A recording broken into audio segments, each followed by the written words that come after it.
Ladies and gentlemen, welcome back to the series where I answer questions, discuss topics, and all that jazz. The game in the background is Super Hexagon. Quite surprised I haven't used it for footage already. It is something that I have been, at least until recently, been playing an awful lot of. Those of you who follow me on Twitter at HOCgamer may have seen my ongoing battle with Chicken Keeper 24 to see who can get the best time on various different levels, I suppose. Anyway, that's enough about that.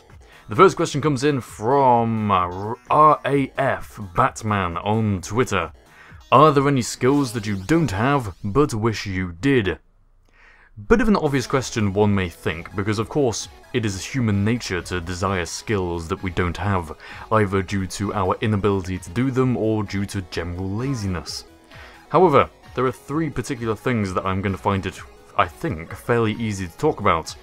Those being singing, drawing, and fluency in a foreign language. So to begin with, a skill that I don't have but I wish I did. Being able to sing. Yeah. I really want to be able to sing. Sounds like a bit of a weak desire, but it pains me. Sometimes it really pains me because I love singing. I'm just bad at it. I demonstrate right now, but I don't really have the confidence to do so at the moment. Because singing is something that, by its very nature, contrasts with my personality. In that, I don't know if contrast is the right word, of course, but I am very proud of my voice. And that is one of the 7 deadly sins. It's also one of the reasons why I do this YouTube thing. I'm proud of the way my voice sounds and the way I can manipulate it to make it sound. Right now it's not feeling all too good, but nonetheless, it is generally agreed by the majority of people that I have a fairly good voice for commentating. It's quite low, the British accent, I can be quite eloquent at times, I can pronounce words to a certain degree of accuracy, and all round, it's okay. That skill does not pass on to singing, and the ability to make sounds that other people find entertaining or commonly relaxing to listen to, I've been told, in commentary, but not being able to do it in singing is quite painful at times, because there are so many opportunities to bring the two together that I'm missing out on as a result. The only music video I've ever made is that parody of... Oh, what's it a parody of? Well, the parody itself was called Space Probe, and it was sung by a girl at my school. I would have sung it myself, but I can't sing. And I've had loads of ideas for songs, and loads of ideas for jokes, and loads of ideas for pretty much everything that if I could sing I would do. And I've tried to improve, I've been considering taking lessons. I'm not entirely sure how effective they'll be, but it's not all that good. The times when I have sung and recorded it at the same time are primarily during live streams, when things are a bit more informal. Especially the Kerbal Pole Expedition 1, which a lot of us were singing. A lot of us were singing for charity during that. I don't mind singing, it's just that I know I sound bad and that's horrible. Yeah, I'll be singing again this year, by the way, so if you want to hear how I sound, then you can come to the Kerbal Pole Expedition 2! Link is currently on screen to the video and in the description of this video where I announced that KBE 2. So yes, the first skill, singing. Second skill, drawing. Some of you may be thinking at this point, well hang on, I've seen Harv's designs on his merchandise, which you can click on the link down below. I've seen his merchandise, available from hocgaming.spreadshirt.co.uk. I've seen his fantastic merchandise designs. Are you telling me that Harv can't draw? I can, there's a bit of a history to that actually. The first popular video I ever made on YouTube was a real-life drawing video of just my hands down at a weird perspective onto a piece of paper, and I drew a never-ending staircase as a tutorial. And it got around 13,000 views, and that was my first popular video. That was 3 years ago. No commentary in it whatsoever, in a bit of contrast to what I claimed was my proud skill. but nonetheless it was a very good video, I thought, and many other people did think too. So I can draw, or at least I used to be able to, but drawing things to make them look realistic and to get perspective right is just something that I've never had a knack for. These merchandise designs, I'm a bit ashamed to admit, are literally outlines of photos I've taken in-game or from real life, and then shaded in. I can colour. I think most people by nursery standards can colour. And I can outline things. I think most people by primary school can outline things. I don't actually have any talent, I just have technology to allow me to create these designs. Which is fine because it's a means to an end.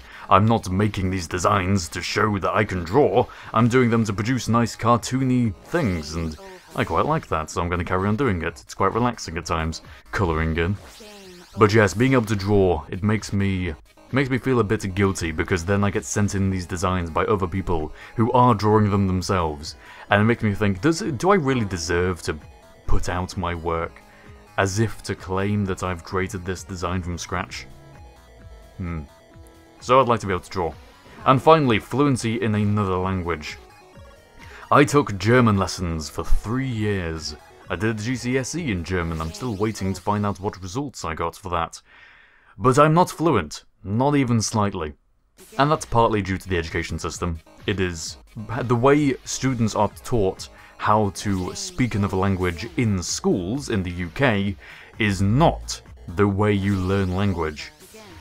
We learn them as babies by copying our parents and by being immersed in culture where everyone speaks our language. Or at least in the UK that is the case. And you learn over the process of years of being in that environment where everyone is speaking to you in English.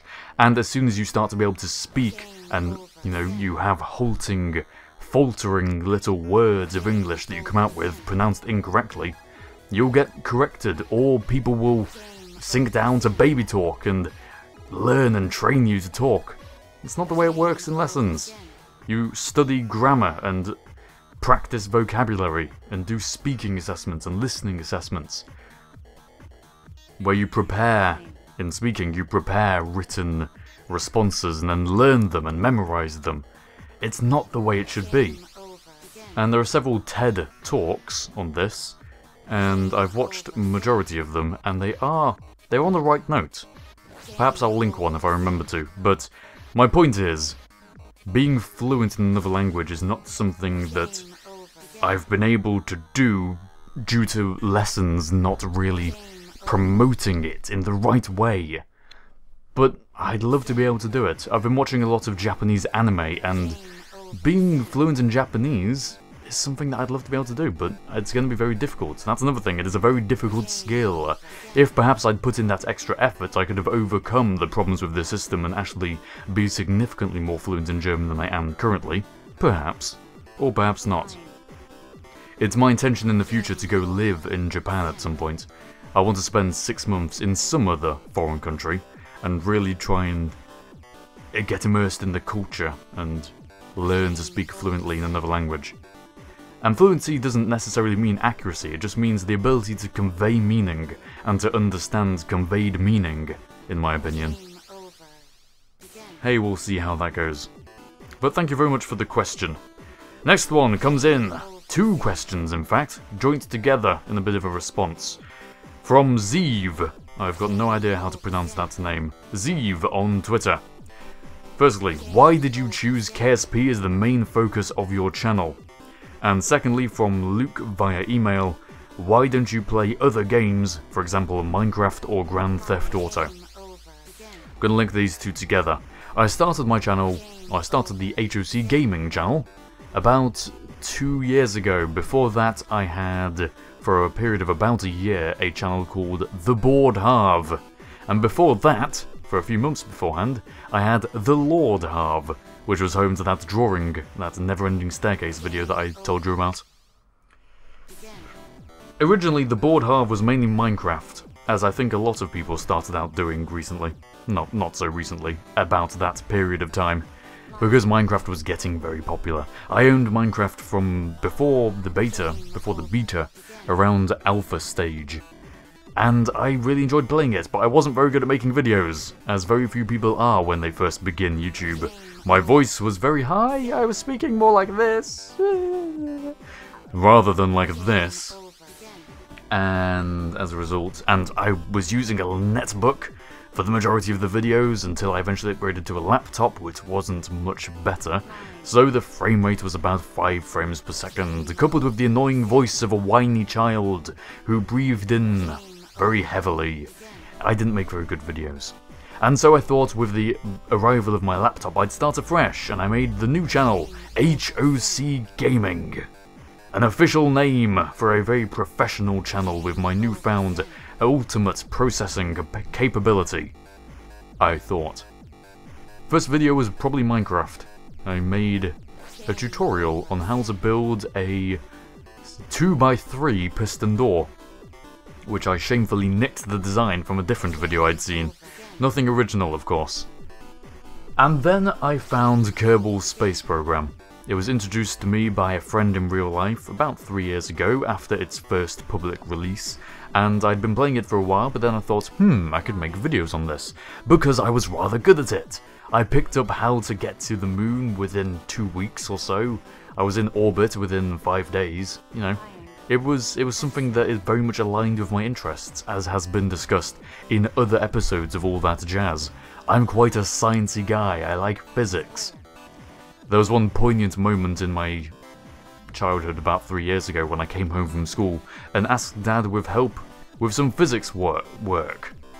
And he assumed it was going to be, you know, basic maths. And then I asked him equations for orbital calculations. Yeah, so he promoted that interest in orbital mechanics in me, which is one reason why KSP is the focus of my channel today. Or at least was until rather recently. The main reason was that it worked. I was able to make videos that were useful to people because I was good at the game, and as my voice deepened it became better for people to listen to, and because KSP exploded and started getting very popular, and I was there making videos, interest just grew organically. There were about 10 other people making constant KSP videos at the time. Literally. 10 other people on the internet. It wasn't well known when I started making videos at all. If I remember rightly, the forums probably had about 500 people on them, if they even existed back then. Which I think they did. At any rate, just sheerly out of luck of being there first, being amongst the first to make videos on it, I started to grow an audience. And within a year, I was at about 20,000 subscribers. So, to answer your question, Zeev, the reason KSP became the main focus of my channel was because it worked. From the perspective of making videos. The audience I grew wanted KSP from me, so I gave them KSP. My attempts to give other videos resulted in videos that either weren't as good, or my audience simply weren't interested in, so I was put off from making anything that didn't get so many views as KSP did. And as a result, I was a predominantly KSP channel for the longest time, until recently. Luke, why don't I play games other than KSP, like Minecraft or Grand Theft Auto? I do, now. I didn't for the reasons previously addressed. But now that I do, because I've been longing to expand into other areas that I may utilize my voice, and simply because I don't quite have the imagination that perhaps I once did. Nah, that can't be right. I'm just struggling to make a quantity of KSP videos to the same rate that I used to do. A lot of things I've done and I'm hesitant to simply redo. So I am playing other games now. Not Minecraft or Grand Theft Auto because they are not my type of game. But other games, certainly. Games that I enjoy, games that I can commentate and produce videos on. To be entirely honest... Honest? I'm really struggling to speak today, I do apologise. To be entirely honest, I'm not exactly sure what type of videos to make for the future. I'm having my doubts about the game library playthrough just simply because it's a live commentary let's play. And having listened to total biscuit for years of my life, I've gone into the mentality that it's not valuable. Live commentary gameplay doesn't really have value, it's easy to make. It really is. Contrary to what people may say, it really is fairly easy to make. Live commentary in its very basic form is playing a game whilst recording, and then mixing the audio with the video, rendering, uploading. Done. You don't have to do much else. Anyway, the cars outside are making me rather distracted, my voice isn't feeling so good, and we've about reached the required length of answering questions.